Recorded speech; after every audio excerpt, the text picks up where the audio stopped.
President George W. Bush, and Margie Omero, Democratic pollster and president of Momentum Analysis. Margie and Matt, welcome. Matt, let me start with you. Look, we just heard Nancy Pelosi say it.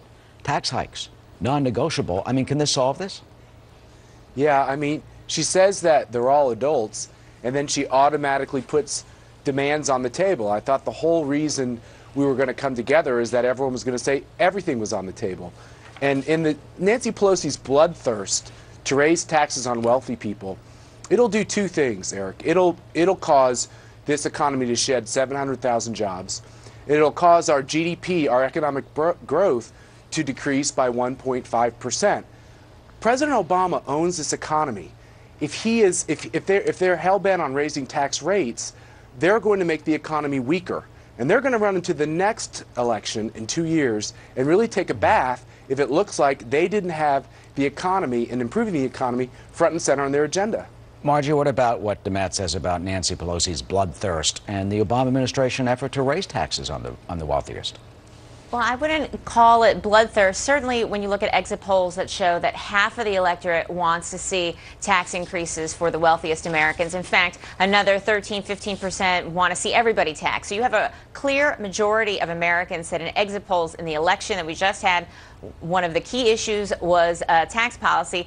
Support what Nancy Pelosi, what the president has said, what actually some Republicans are saying, which is let's have a balanced approach and let's ask the wealthy to pay a little bit more. We've had a huge increase in income inequality. The Bush tax cuts are a large part of our current budget problems. And you have the wealthiest are paying less in taxes than they have in decades. What about the impact on the economy that Matt just indicated?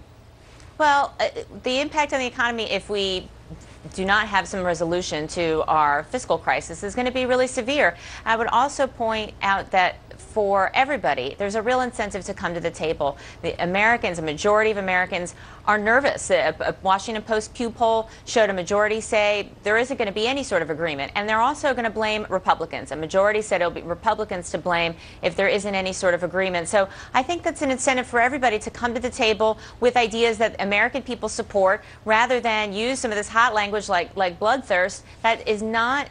It does not comport with what voters have said in exit polls and what they said on election day. Matt, do you agree that the majority would blame Republicans? Well, I'm not trying to offend Americans, I'll tell you that much. And I don't think that's true, Eric, because I think that President Obama, presidents, whether we like it or not, they get the blame for a bad economy.